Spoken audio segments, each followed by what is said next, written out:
Mari kita bahas sistem dan usaha agribisnis dalam Sustainable Development Goals.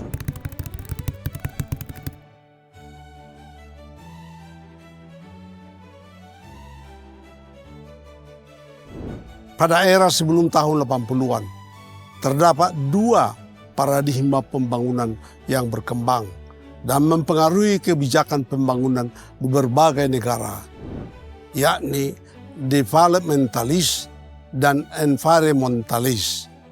Kedua paradigma tersebut saling bertolak belakang kadang-kadang dalam cara meningkatkan kesejahteraan masyarakat.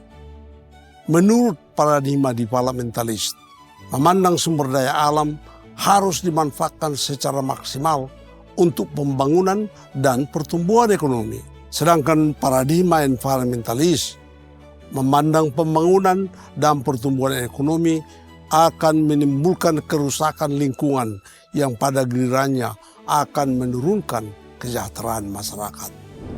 Titik temu antara kaum developmentalis dengan environmentalis mulai terbentuk ketika World Commission on Environment and Development atau WCED mempublikasikan laporan tahunan di tahun 1987 yang dikenal dengan Our Common Future atau laporan Brundtland.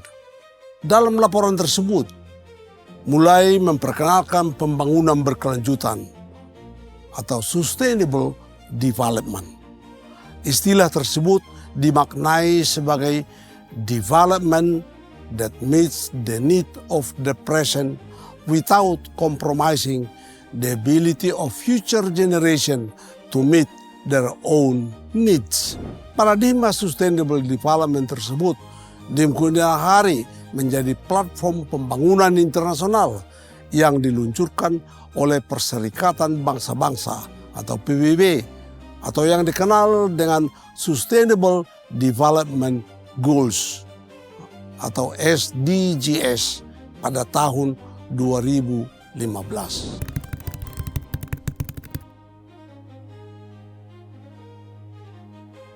Sustainable Development Goals merupakan platform pembangunan dalam rangka pencapaian tujuan ekonomi, sosial, dan lingkungan. Secara garis besar, 17 tujuan utama tersebut dapat dikelompokkan menjadi 3 pilar sebagai berikut. Pilar ekonomi yang mencakup tujuan SDGs, yakni SDGs 1 mengenai poverty, SDGs 2 mengenai zero hunger, SDGs 7 mengenai affordable and clean energy, SDGs 8 yakni decent work and economic growth. Selain itu, SDG di pilar ekonomi juga termasuk SDGs 9, yakni industri, inovasi, dan infrastruktur. SDGs 10, yakni reducing inequality, dan SDGs 12, yakni responsible consumption and production. Pilar sosial juga mencakup 7 tujuan SDGs, yakni SDGs 3 mengenai good health and well-being, SDGs 4 mengenai quality education, SDGs 5 mengenai gender equality, dan SDGs 6 mengenai clean water and sanitation, dan SDGs 11 yakni sustainable city and community. 2 tujuan SDGs pada pilar sosial lainnya terkait dengan kebijakan dan tata kelola, yakni SDGs 16 mengenai peace, justice, and strong institution, dan SDGs 17 mengenai partnership for the goals. Dan terakhir, pilar lingkungan yang mencakup 3 tujuan Sustainable Development Goals, yakni SDGs 13 Climate Action, SDGs 14 Life Below Water, dan SDGs 15 Life on land. Penekanan baru dari SDGs juga adalah inklusivitas, no one left behind, dari setiap aspek atau prinsip dan kriteria, yakni dampak positif, negatif terhadap daerah dan masyarakat. Inklusif secara ekonomi bukan hanya diukur hanya pada level perusahaan eksklusif seperti pencapaian laba, tetapi juga diukur dampak kehadiran aktivitas perusahaan baik dari segi input digunakan maupun output yang dihasilkan bagi ekonomi, sosial, dan lingkungan lokal dan regional, nasional, dan global.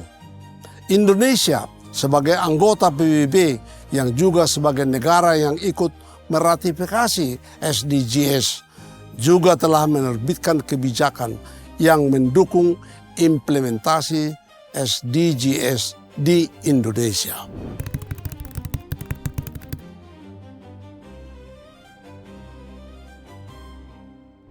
Sistem dan usaha agribisnis yang basisnya adalah subsistem agribisnis on farm secara alamiah memiliki multifungsi dalam ekosistem, yakni pertama, the green function meliputi pengelolaan dan pemeliharaan landscape dan pemeliharaan pengelolaan satwa liar, pelestarian habitat dan kesejahteraan satwa, pemeliharaan keanekaragaman hayati, perbaikan daur hara dan penyerap karbon atau carbon sink.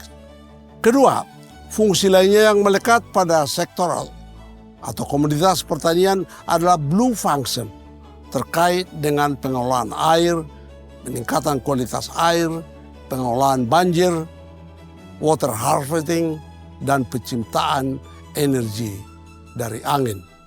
Ketiga, fungsi ketiga yakni yellow function terkait dengan peran sektor pertanian dalam mempererat kohesi di pedesaan, menciptakan iklim kekeluargaan di pedesaan sebagai warisan budaya dan bagian dari sejarah, menciptakan identitas regional dan menawarkan jasa agrowisata dan agro-entertainment. Keempat, white function yang dihasilkan oleh sektor pertanian terkait dengan keamanan dan ketahanan pangan, fungsi ekonomi yang lebih luas. Secara singkat, multifungsi yang melekat dalam sektor pertanian tersebut adalah white function, menggambarkan pilar ekonomi, yellow service menggambarkan pilar sosial budaya. Sedangkan pilar lingkungan, yakni planet, blue service menggambarkan jasa pelestarian tata air, dan green function menggambarkan fungsi pelestarian sumber daya alam. Dengan keempat multifungsi dari subsistem agribisnis on farm tersebut, sistem dan usaha agribisnis pada dasarnya berpotensi menyumbang pada pencapaian SDGs tersebut, baik melalui pilar ekonomi, yakni prosperity dan profit, pilar sosial, people, dan pilar lingkungan, yakni planet. Setidaknya, dengan berkembangnya sistem dan usaha agribisnis akan mempermudah pencapaian Sustainable Development Goals tersebut secara keseluruhan.